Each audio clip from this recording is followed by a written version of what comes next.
welcome everybody, and welcome to the second of our two-parter podcasts. We have two across Christmas and New Year, so do keep an eye out for those on social media.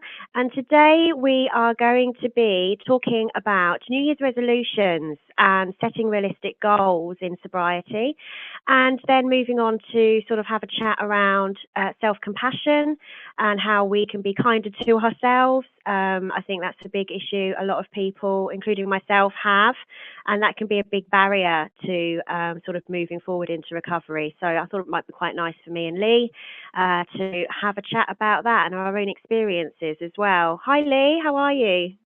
I'm okay, thank you, Celeste. Not too bad at all. And how are you doing today? Not too bad, not too bad. I think everyone probably knows we're not together in person today, sadly, but no, we're not. We're yes, all keeping ourselves safe through this very difficult time in COVID. Yeah, but as we just have to take it as it comes. I hope everyone else out there is doing okay, and hope you enjoy the show. So really, I hate New Year's. Oh, it's a thing, isn't it? I would always set myself completely unrealistic resolutions and just think that I would get up one morning, do it for a day, and be changed forever. And it's taken me a long time and a lot of going around in circles to realise that just isn't the case. How about you, Lee? How are you with New Year's resolutions? Back in the day, in active addiction, I think for me, New Year's is you're coming to the end of the year, and I would always realise how bad the year had been. Always, it would be a very depressing time for me coming up to New Year. I'd realise what had happened, and I would always start the new year with a firm resolution. Now, my New Year's resolutions were never really realistic. I wouldn't say to myself, right, I'm going to work on this, maybe, stop using this, reduce down on my drugs, and and do things slowly and work towards the plan of actually getting clean. I would always make this definite thing. Yeah, come January, it's going to be very different. I'm going to stop everything and life will be amazing. So it was always completely unrealistic. I mean, but I'm that type of person. It's all or nothing. Well, it used to be all or nothing. Right. Yeah, but that was a few years ago now. I mean, it's different now. I think, do you know what's quite funny? I like New Year's now because I get to look back at my year, and for over 7 years now, I've had good years where, to the best of my ability throughout the year, I haven't caused any harm to anyone else or myself. I haven't behaved inappropriately to my family. I haven't caused any carnage in people's lives. And I've looked back on, on every New Year's Eve actually for the last few years, and just thought, what I want for next year is just to improve on myself. And, if I have another year like I've had this year, I'll take it. So I'm okay with them now. So you've had what about yourself? Yeah, well, I mean, you've had a few New Year's to kind of get to grips with, going through this sort of, it's the expectations of New Year's for me. I always fell into the trap of, new year, new start, new me, and I would run before I could walk. I think that's probably the best way to put it. I'd want to fix everything all at once and suddenly wake up one day, not be an addict, not be unwell, and have everything fall into place. And it's just this really unrealistic expectation that you've got to achieve all of these things, or in the new year. And I think that pressure, whether it be actually being put on you, or you've just made that impression, you're putting the pressure on yourself. I think I would set myself up to fail, and it just became quite disheartening. So I sort of made a resolution not to make resolutions. And funnily enough, the year last year where I made a resolution not to put a pressure on myself to make a resolution is the year I actually got sober, because I wasn't setting myself really ridiculous, unachievable, unattainable goals that would only make me feel even worse for not achieving when you don't achieve them. Yeah. Right. And we're so good at that. And, I always say, us collectively as addicts, but there are certain traits I think a lot of you could probably relate to in that. We set ourselves up to fail, we self-sabotage, we set ourselves unrealistic standards, and we'll go into it more later, but then that will give us a perfect example to beat ourselves around the head with a stick and tell ourselves we're terrible. Oh, and then we're back into, self-soothing those feelings. So it's a bit of it's a cycle, I think, that can be broken. It's something that I'm very passionate about and really, really interested in is how can we, do this better in a kind of way, in a step-by-step way. I think small changes are where it's at. I don't know about you, Lee. I know, going into recovery is a big change, but within that, I think there are small things that you can resolve to do, or it's not even action, it's ways of seeing the world around you that might make your New Year's a little bit easier. Well, I think you have to look at it, like you say, it has to be realistic.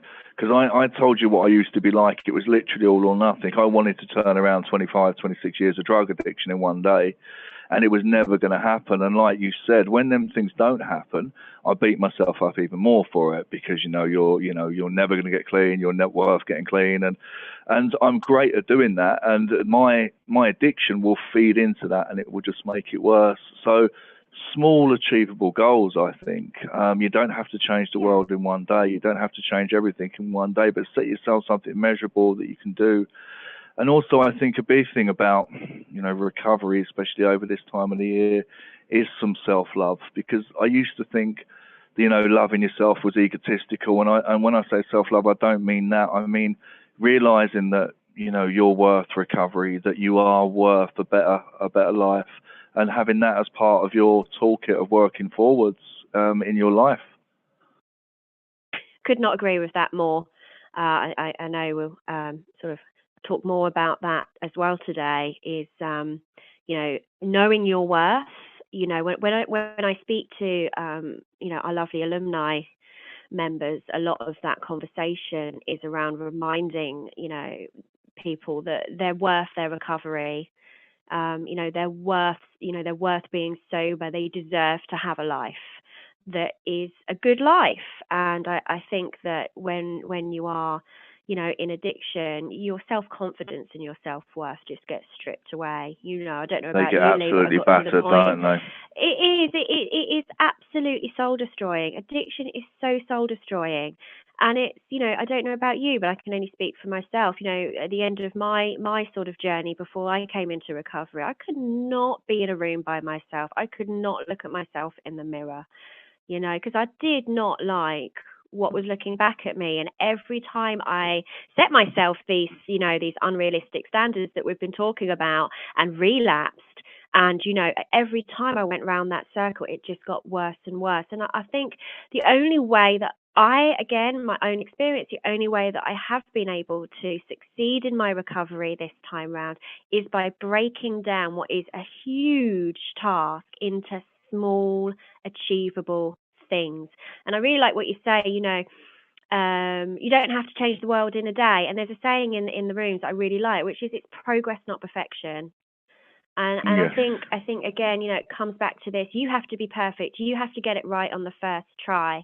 No, you don't. You can just do your best and make small steps in the right direction. And I think that's really, the best that a lot of us can do. We can't change the world in a day, and we don't have to. But the way I think a lot of people's minds work, certainly the people I talk to on the phone, are looking for help. It could be their first point of contact, or they're looking at coming into treatment. Is they want everything now. They want to do everything now, and it tends to be a problem with addiction. Is I don't want to be waiting 2 or 3 weeks for an appointment at the local community drug and alcohol team. I want everything now, and it can transfer into recovery as well. Especially in my first few years, I really struggled with, working towards things and actually being able to plan things out properly. But I think the way I got around it myself was to try and say, okay, this is the end result that you want. For there was lots of things that I wanted to do in my life when I got clean because I'd lost a lot of big chunk of my life. It's setting myself goals to work towards them, and that's been things like personal training to get to where I am now. Obviously, meeting a woman and taking it very slow with my who's now my wife, but sort of working towards these things and realizing that you can't have everything now. But the addict mentality in me is, I don't want to have to wait. I want to, it now or yesterday, immediately. Yeah. And the thing that you spoke about as well is the self-worth, and I go back to this a little bit, is it took me a long time to realize that I was worth recovery and worth saving, and I was probably the last person to notice the change in me, because everyone else was saying, well, you've really changed or behaving differently, but I couldn't see it. But little by little, the longer I've stayed clean, the more I've come to realize it, that that I am worth saving, I am worth a life, I do deserve a life, the same as everybody else who will be listening to this deserves something better than maybe what they're going through at the moment. And that's very important to hang on to that, because this time of year, coming up to New Year, people in active addiction, it is very, very hard. I don't know about you, Celeste, but on New Year, I used every day of the year, but Christmas and New Year, I ramped it up to a point where, wow, it was another level, because I felt I had to do it to enjoy it. And the thing is, it made it worse. I wasn't enjoying it. It just made everything 10 times worse. I mean, starting the new year with, I don't think I can even say on here how awful my New Year's were. As you start, and it's like, talk about starting as you mean to go on. I'd have a 2-week hangover, straight, come down, because I'd started the new year on an absolute high, put it into the word, no pun intended, but it was just ridiculous. It was always just it was the best excuse to go absolutely, off track. And again, maybe we're going off a bit off topic here, but it's that societal expectation. Hey, it's New Year's, let's all get messed up. Let's be honest. It's hugely based around partying and alcohol, and everyone has a free rein to drink as much as they like. And if you're in recovery, especially if you're in early recovery, my alumni people, I know you're out there, you are going to have to use some tools potentially to get through this new year and to set yourself, a good starting point for 2022. And really, I think, Lee, you said it really well. I know you said you wanted it straight away, but what you did do is you looked at what you wanted and just started working slowly towards those things. And it's quite interesting because, you said, you've got into a relationship. Part of my journey is learning to be me without a relationship. I have someone close in my life, but it's learning to be okay on my own and to be self-sufficient and not need validation so much from other people. And I've never really been on my own because I've always felt I've needed somebody else to make me feel good about myself. And actually, recovery is showing me that this year I can start my year learning to sort of love myself and not have to sort of have codependent relationships and depend on other people as much as perhaps I've done in the past. Certainly people that have encouraged me to carry on in my addictive behaviours. I think,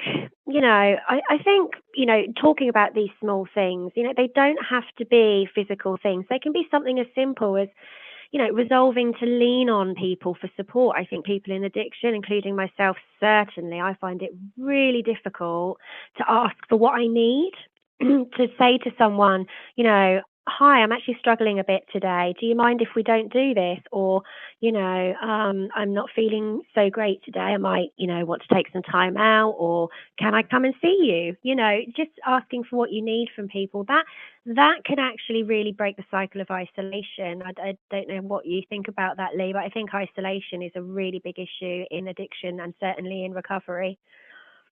Yeah, it tends people. I mean, isolation is a big thing for most people in addiction, and it can actually transfer over to recovery as well. I mean, most people's world shrink down. I mean, my world shrank down to my living room in active addiction, where it would be, Right. I would see the drug dealers, I would see the guy at the chemist who gave me my methadone, and of course I'd go up the off license, and that would be my world.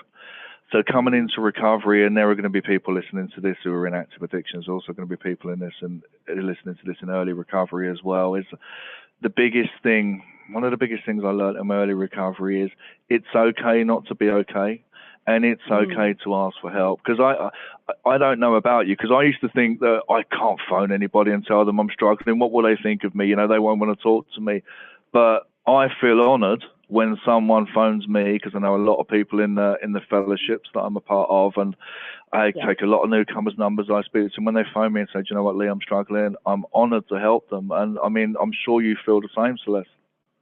Oh, I'm so glad you said that. I had a bit of an experience myself with that when I first got my sponsor. She was like, call me, as much as you need. And I really struggled to do that because every time I picked up the phone, I went back to sort of childhood me and sort of, early, just a different state of mind where I was like, I'm being a burden on this person, I'm bothering their day. And actually, it's true what you say, anyone who feels weird about reaching out, especially, to sponsor or people that have specifically said, reach out to me and, in the fellowship or outside of the fellowship, you really do make their day. You're helping them as much as you're helping yourself. It's a mutual relationship. We all need each other in recovery. And actually, excuse me, that's a big part of the fellowship is, helping another alcoholic, helping another person, is or addict is that helps you in your own recovery. So yeah, absolutely reach out because you don't know that person you're calling might have needed you to call them. You might be getting them out of a bit of a tight spot. You're helping them feel useful. You're connecting over, a common ground, common feelings and emotions. And I just think that's really important. And it does mean you have to be vulnerable, but the more you do it, the easier it gets, I think. And that vulnerability, for me, is where real recovery starts to happen, when you start opening up and leaning on people. Yeah, I agree with you. I do agree with you, and I think any time in the year it can be difficult to be by yourself because I've said it before. I think I've said it before on a podcast. I say it a lot in meetings that alone I'm very weak. Alone I can't stay clean. But as a group of people, as a group, we can. And it's the reason you have Smart Recovery, you have the fellowships, the A's, the Anonymous Fellowships. We use group work in treatment as well. It's all to do with the group of people supporting each other because together we are strong. And there should never be any shame or anything about reaching out. Because a few years behind me now, but I still speak to my sponsor. I still have what you would probably think of as a support network, a group of friends that I trust, who I reach out to on a regular basis, because I need support even now, and I'm not ashamed to admit that. It's probably the strongest thing I think anybody can do is actually, realizing alone can't do it and ask for help. There's nothing wrong with that at all. Yeah, that's a bit of a motto really for me. Sort of reaching out and asking for help is a very strong thing to do. It's the opposite of weakness, isn't it? Our addiction wants us to be, our addictions want us isolated. That's the end game, right? Yeah, and the opposite of that is connection, and that's what you need in recovery is connection. Yeah. So, that could be something that you kind of write down on paper or have in your mind. I want to, I'm going to make an effort to stay connected to people around me. That is doable. It's achievable. You don't have to do anything else if you don't want to. If that's the one thing that you can do to help your recovery, then do that one thing. Obviously, if you're feeling like you want to, do a bit more, then there are other things for you to think about. One big thing for me this year, a huge theme for me, and has been absolutely momentous in my recovery is gratitude. Probably a lot of eyeball rolling going on out there. Oh gosh, but actually, not from me, science. But I know what you mean. It's science, say what you want, but it really can turn your thinking from a negative spiral round to something very different and get you out of a tight spot. And that negative spiral, obviously, in recovery, if that gets, if you don't do something about that, then you're on sort of shaky ground. And I think gratitude and being aware of what's good in my life has been a huge tool. And you don't have to write a gratitude list if you don't want to. I do. I find, actually, again, science, writing it down sort of makes it, it cements it, and it can be extremely therapeutic to do that. Do you have a gratitude diary or anything like that, Lee, or you're just happy? To be honest with you, no, not anymore. No. I used to do, when I first got clean, I used to do a gratitude list every evening. Excellent. Now, and I agree, I didn't just used to sit down and rattle 10 things off that I was grateful for. They used to take me a good sort of 30 minutes or so to sit down and really think what I've got to be grateful for throughout the day. But what I've got into now is I have, as you know, I'm in the fellowship. I have a very strong sponsor, and he says to me, I want you to show me your gratitude through your actions. So for me, that's, being a good person at home, coming to work, doing the best job I can, being a good father, like I'm going out with my daughter this evening, helping people in recovery, giving my time freely to other people, show that I'm grateful rather than just writing it down. But I don't think, I can see that, like you say, the science behind it, the reasoning behind gratitude lists, and I've done one for quite a long time in my early recovery, but now it's more just about putting action in my life to show that I am grateful for my recovery. And this is the thing I also think about, especially this time of year, is the gratitude. I have to keep it paramount. I have to remain, grateful for my sobriety and my recovery, because if I start slipping out of that, and that would be things like isolating away, not talking to anyone in recovery, not showing any gratitude for my life, start feeling a little bit sorry for myself because it's Christmas and everyone's drinking and I'm not. I'm on dangerous ground there. All over Christmas, all New Year with this going on. So I will, and I was at a meeting last night, I will be doing more for my personal recovery than I probably do all year, and I do a lot throughout the year, but over Christmas I'll be sort of taking things up another gear, to a point where I've got a list of meetings on Christmas Day, and once we've done Christmas dinner, I'm going to lock myself away in my bedroom for a few hours and sit on a couple of Zoom meetings, because I think I'm probably going to need it. Yeah, that's really interesting. For someone like yourself who's been, you've been in recovery for a fair while now, to still feel the need to do the extra work, I think really highlights that it doesn't matter how long you've been in recovery, whether this is your first Christmas and New Year like mine, and a lot of my alumni out there, or whether you've been sober for 20 years, you still have to do that work. You still have to be vigilant, and it's easy to go, oh, woe is me, I have to do this work. Why don't other people have to do it? But for me, like yourself, I am so grateful to have my sobriety, and any of the things that are difficult about it are far outweighed by the benefits that I gain from continued sobriety. And I'll never forget, I think might even mentioned it in the last podcast, I once had a lady I was talking to, and we were talking about being rebellious, and we like to drink and other things because we're rebellious. Now for me, sobriety is the ultimate rebellion, and I think that, again, if you're feeling sorry for yourself and you're not enjoying the fact that you're the only one not drinking, turn it around. Have a bit of positivity about your situation, own it, own your sobriety, and just enjoy Christmas for what it is. We don't need the substances that we've relied on for so long to connect with the people around us. For me, I'm really looking forward. I don't know about you, but I'm looking forward to having a sober Christmas so I can truly connect with my family for the first time. It's a big Yeah. thing. And I think as long as we Oh, it's all, amazing. First sober Christmas. It's fantastic. Honestly, yeah, recovery rocks. I think recovery is like, it's not boring, is it? It's no, totally different to what people think. I am like a little kid this year. I have never been so excited about Christmas because I don't know, all of the bullshit has just been stripped away. Excuse my French, and I feel like I'm a kid again. And I'm not saying there might be times where I'm thinking, oh, that glass of champagne looks nice, but I am secure that I have the tools and I have the I don't know what the right word is.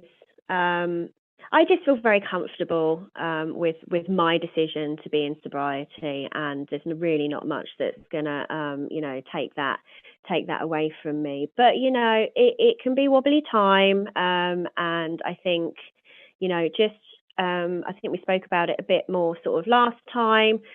Put down those boundaries, take space if you need to. Actual New Year's Eve. Now that's a good one. I don't know about yourself, Lee. I actually have friends in the fellowship who are engaging and potentially going out if that happens. I've decided not to. I've actually decided to remove myself entirely from those temptations and have a nice quiet New Year's and again, bit of self-care. And enjoying some time with myself, or if you're lucky enough, spend it with your family and, have a quiet one. Yeah, I don't have any plans New Year. I am actually working till 8 o'clock New Year's Eve, so. You pulled the short straw. Well, no, I could have been working till 10:30, so I've actually had a touch. Oh, yeah, that's true.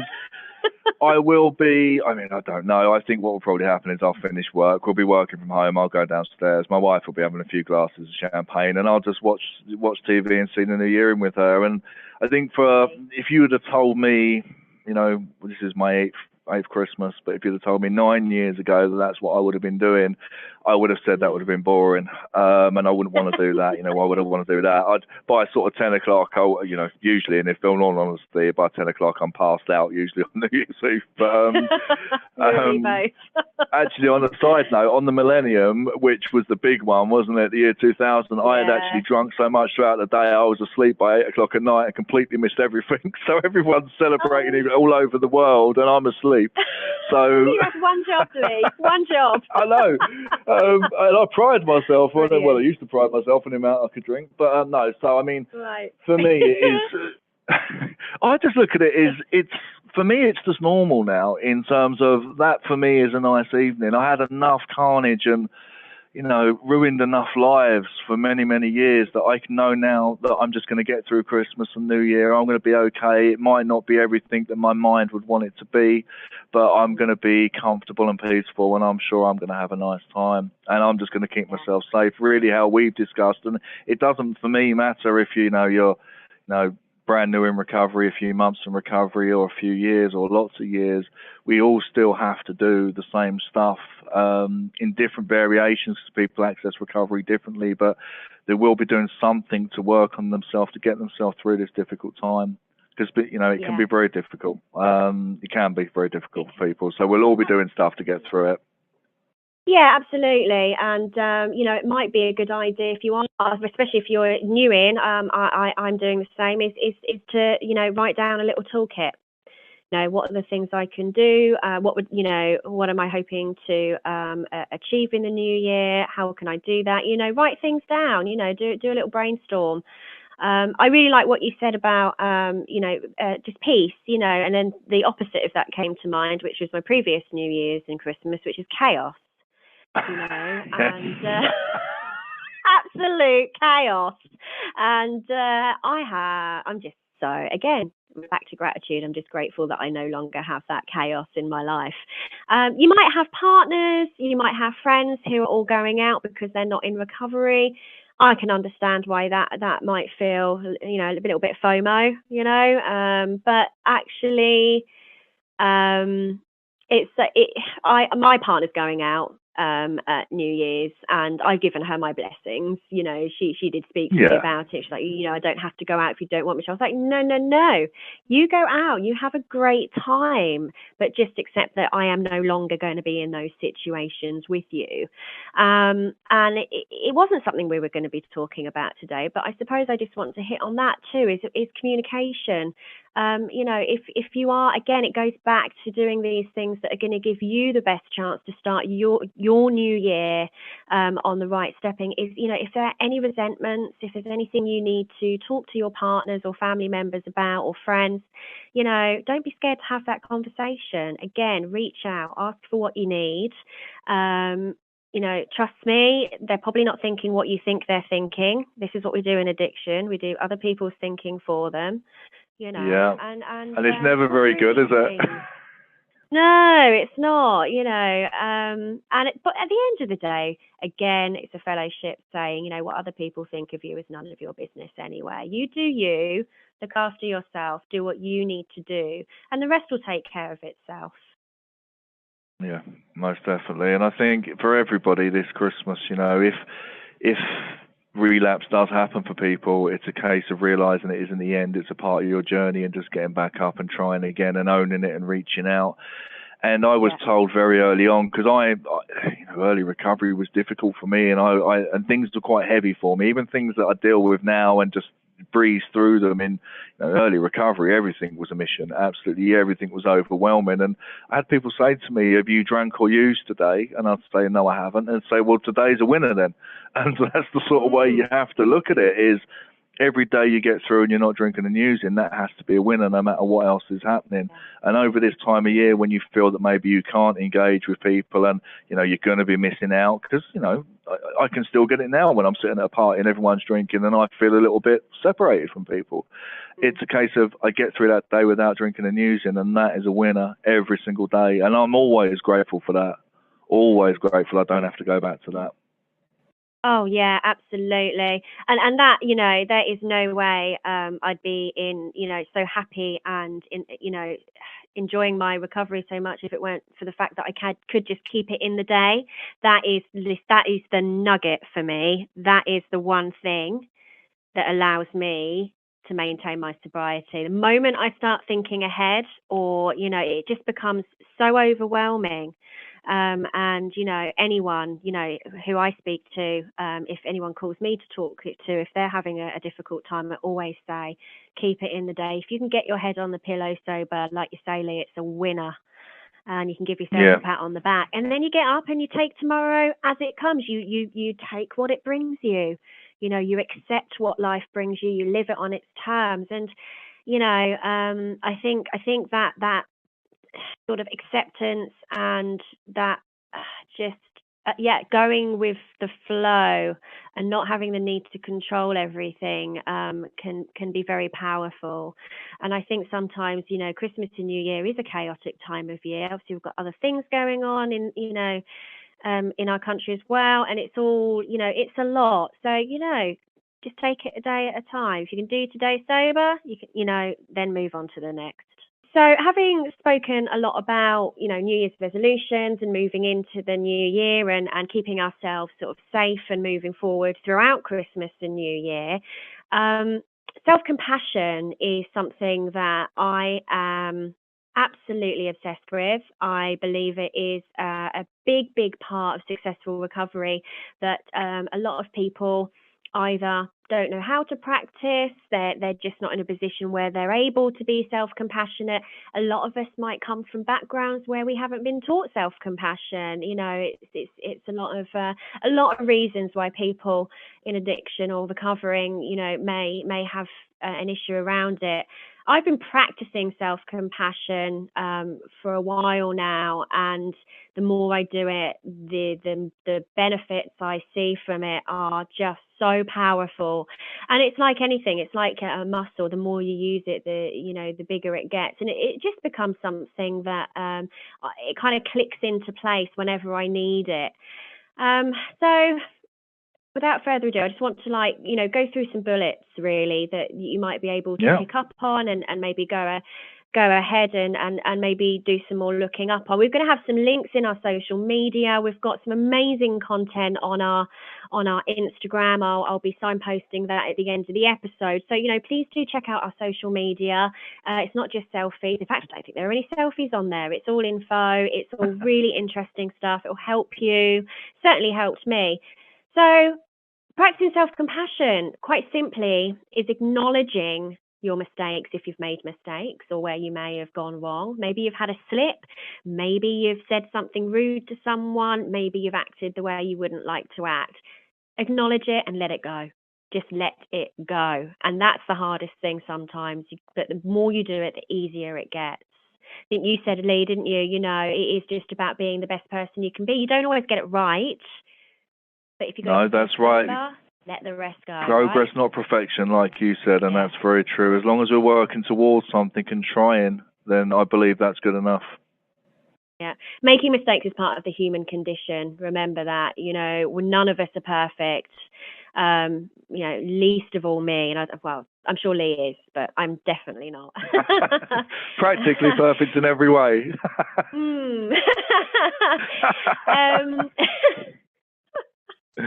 I like this one a lot, and this is one I sort of come back to. Remember that you are exactly where you need to be right now. Don't rush through life. I think, again, what we were talking about with regard to New Year's resolutions, don't run before you can walk. Just, sit back and enjoy where you are now. I heard a wonderful phrase in my very early days in the fellowship. It's if you've got one hand grabbing onto the past and you've got another one grabbing onto the future, you've got nothing left to grab onto the present. And I always hold on to that. We've only got what's in front of us right now. So, just remember, wherever you are, that's where you need to be. Yeah. So again, we've already covered this, to be honest. It's, focusing on self-growth rather than improvement. Again, that pressure to be better and to, get on that escalator of achievement. Just do small things, like we were saying, reaching out to people, all of these little nuggets that can be really powerful, but are really very easy and small things to do. Give yourself a hug. Treat yourself as you would a dear friend. It's in the big book. Treat other people as as if they were what's the saying exactly, Lee? I think as if they were a sick friend. Yes, but you would treat somebody, you would give somebody the same love and kindness as you would a sick friend. Yes. You are beautiful. And it could be just doing something nice for yourself. And really, it all comes back to the same thing. Cut yourself some slack. Give yourself permission to move on to better things. And that is what you're doing by being in recovery. You're taking that step. You've either just taken that first step, or you might be heading towards that first step. It doesn't matter where you are in that journey. Just keep moving forward, slowly but surely. And that's why we have the saying, wishing you a slow recovery.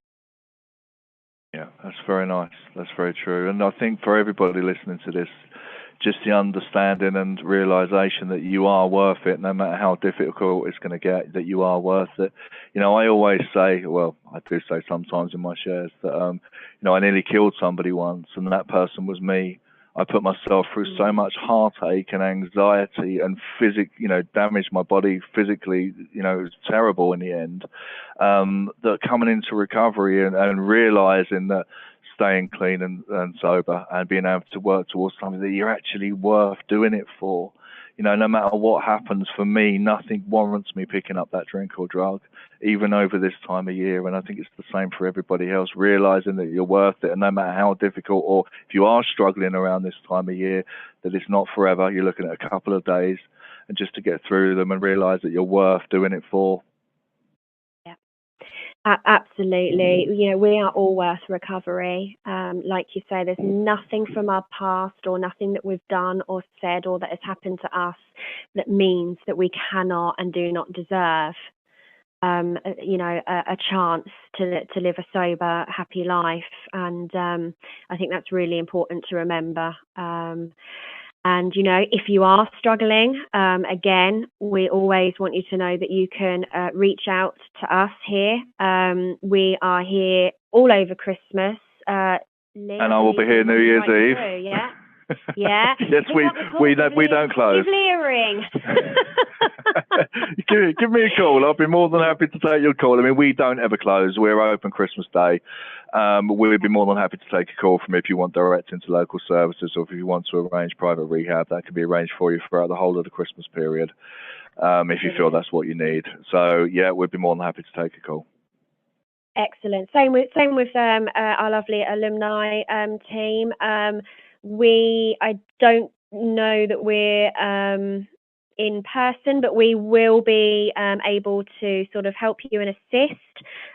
Get in touch with us by the usual means. I'm continuing to reach out to everybody across Christmas and New Year, but please, if you are struggling, do not hesitate to get in touch. The lovely Lee and the rest of the team will point you in mine or my lovely colleague Abdul's direction, and we can give you some extra support going into the new year. All right. Thank you, Celeste. I think that's the first time anyone's ever described Abdul as lovely. Oh, poor Abdul. I never said that. He will hear this afterwards.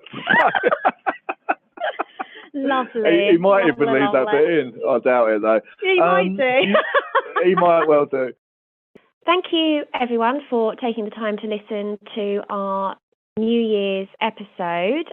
Remember, it is the second of a two-parter, so you can find them both across all social media platforms and wherever you like to listen to your podcasts, including Spotify.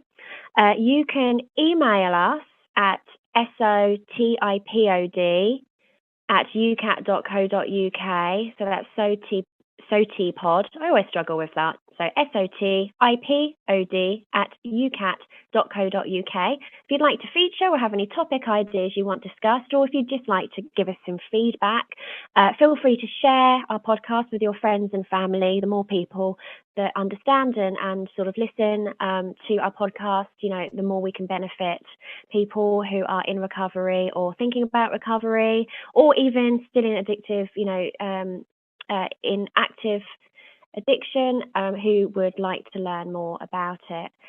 We do have a blog about recovery and relapse available on social media. That's coming soon. You can follow us on Instagram at UK Addiction Treatment. That's where you can find the content about self-compassion and other really good nuggets of info that will certainly help if you're struggling. Follow our Facebook page at UK Addiction Treatment Centres. Again, lots of content available on there, and a place for you to get in touch. Thank you so much, everybody. Both Lee and I wish you a very, very happy new year and a very serene and sober start to 2022. Thank you.